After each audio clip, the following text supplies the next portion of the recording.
Have you ever stepped into a boxing ring, strapped on a pair of gloves, and started sparring? You need to stay focused, keep a close eye on your opponent, defend yourself, and of course, avoid a knockout.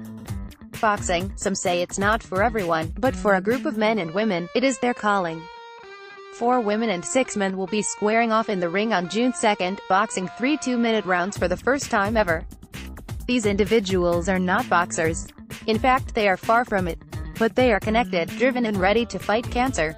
According to the Cancer Society, 1 in 2 Canadians will develop cancer in their lifetime and 1 in 4 will die from the disease. One group is trying to change those numbers one match at a time. Since 2001, the Fight to End Cancer (FTEC) has been raising money for cancer research.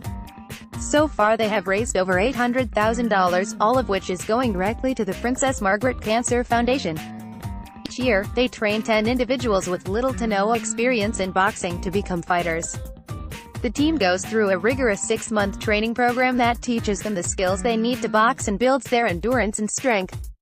The ultimate goal is to raise as much money for cancer research.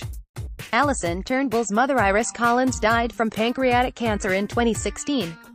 The loss is still fresh for Turnbull, but she says she is stepping into the right to fight for her mother as well as countless others who have been affected by cancer. She was probably the healthiest 77-year-old you would ever meet. Turnbull said, "She could take me in an arm wrestle. She was active, she was vibrant.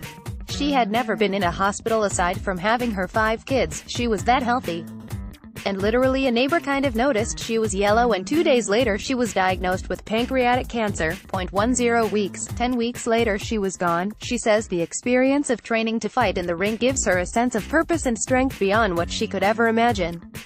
"It's all-encompassing," Turnbull said. "I think it stretches you personally, mentally, so far out of the comfort zone. I mean, I have never done anything like it. But everyone I know who has fought, I have 3 people from my company who I know have fought in the past, so I have heard a lot of stuff firsthand."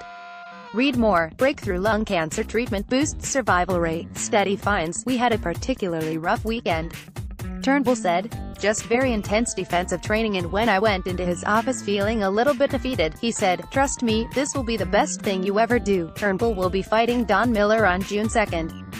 Miller lost her father to cancer several years ago. "This is an amazing experience. I lost my dad when I was pregnant with my first child. I felt like this is something I could actually do to really fight back because I felt sort of useless at the time and out of control," Miller told Global News.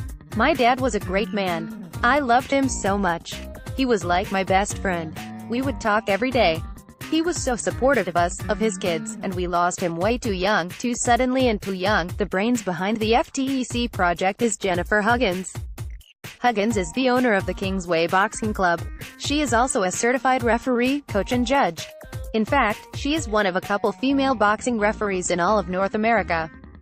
The battle, which one faces with cancer, is much like a boxing match. Higgins said, "Only the decision to step into the ring was made for them along with their opponent. The team that stands behind a boxer can make or break their fight. It is no different for someone who is faced with the reality of having to fight cancer."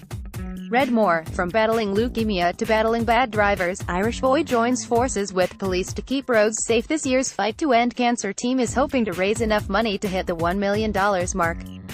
The FTEC motto is simple and direct: defeat is not an option, not in the ring, but in the fight to end cancer.